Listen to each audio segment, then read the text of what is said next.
एक लड़की थी, बहुत ही खूबसूरत। जितनी वह सुंदर थी उतनी ही ईमानदार। न किसी से झूठ बोलना, न फालतू की बातें करना, अब अपने काम से काम। उसी क्लास में एक लड़का था। वह मन ही मन उससे बहुत प्यार करता था। लड़का अक्सर उसके छोटे मोटे काम कर दिया करता था। बदले में जब लड़की मुस्कुराकर थैंक यू कहती थी तो लड़के की खुशी की सीमा नहीं रहती थी। एक बार की बात है, दोनों लोग साथ साथ घर जा रहे थे, तभी जोरदार बारिश होने लगी। दोनों ने एक पेड़ के नीचे शरण ली। पेड़ बहुत छोटा था, बूंदों छन छन कर उससे नीचे आ रही थी। ऐसे में बारिश से बचने के लिए दोनों एक दूसरे के बेहद करीब आ गए। लड़की को इतने करीब पाकर लड़का अपने जज्बातों पर काबू न रख सका। उसके लड़की को प्रपोज कर दिया। लड़की भी मन ही मन चाहती थी, इसलिए वह भी राजी हो गई। तर इस तरह दोनों का प्यार परवान चढ़ने लगा। एक बार की बात है, लड़की उसी पेड़ ने नीचे लड़के का इंतजार कर रही थी। लड़का बहुत देर से आया। उसे देखकर लड़की नाराजगी से बोली, तुम इतनी देर से क्यों आए? मेरी तो जान ही निकल गई थी। ये सुनकर लड़का बोला, जाने मन, मैं तुमसे दूर कहाँ गया था, मैं तो तुम्हारे दिल में ही रहता हूं। तुम्हें यकीन न हो तो अपने दिन से पूछ लो। लड़के की इस प्यारी सी बात को सुनकर अपना सारा गुस्सा भूल गई और वह दौड़कर लड़के से लिपट गई। एक दिन दोनों लोग उसी पेड़ के नीचे बैठे बातें कर रहे थे। लड़की पेड़ के सहारे बैठी थी और लड़का उसकी गोद में सर रखकर लेटा हुआ था।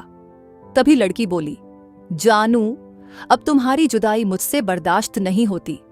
तुम्हारे बिना एक पल भी मुझे 100 साल के बराबर लगता है। तुम मुझसे शादी कर लो, नहीं तो मैं मर जाऊंगी। लड़के ने झट से लड़की के मुंह पर अपना हाथ रख दिया और बोला, मेरी जान, ऐसी बात मत किया करो। अगर तुम्हें कुछ हो गया तो मैं कैसे जिंदा रहूंगा? फिर वह कुछ सोचता हुआ बोला, तुम चिंता मत करो, मैं जल्द ही अपने घर वालों से बात करूंगा। धीरे धीरे काफी समय बीत गया। एक दिन की बात है, दोनों लोग उसी पेड़ के नीचे बैठे हुए थे। उस समय लड़के का चेहरा उतरा हुआ था। लड़की के पूछने पर वह रुआंसा होकर बोला, जान, मैंने अपने घर वालों को बहुत समझाया, पर वे हमारी शादी के लिए तैयार नहीं हैं। उन्होंने मेरी शादी कहीं और तक कर दी है। यह सुनकर लड़की का कलेजा फट पड़ा। उसका मन हुआ कि वह जोर जोर से रोए, लेकिन उसने अपने जज्बात पर काबू पा लिए और बोली, मैं तुमसे सच्चा प्यार किया है, मैं तुम्हें कभी भुला नहीं सकती। प्लीज मुझे माफ कर देना। लड़का धीरे से बोला, वैसे अगर तुम चाहो तो हम हमेशा अच्छे दोस्त रह सकते हैं। लड़की यह सुनकर झार-झार रोने लगी। लड़के ने उसे समझाया और फिर दोनों लोग रोते हुए अपने अपने घर चले गए। देखते ही देखते लड़के की शादी का दिन आ गया। लड़के को यकीन था कि उसकी शादी में उसकी दोस्त जरूर आएगी, पर ऐसा नहीं हुआ। हाँ, लड़की का भेजा हुआ एक गिफ्ट पैक उसे जरूर मिला। लड़के ने कांपते हाथों से उसे खोला। उसे देखते ही वह बेहोश हो गया।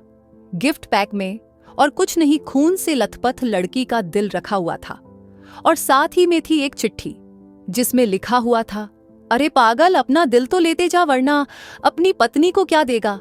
दोस्तों, किसी के लिए मोहब्बत टाइम पास होती है और किसी के लिए जिंदगी से बढ़कर।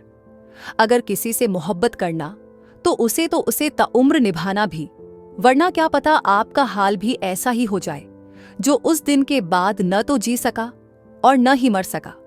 उसकी सारी जिंदगी पछतावे और अफसोस में घुट-घुट कर कटती रही। दोस्तों, आज की कहानी आपको कैसी लगी?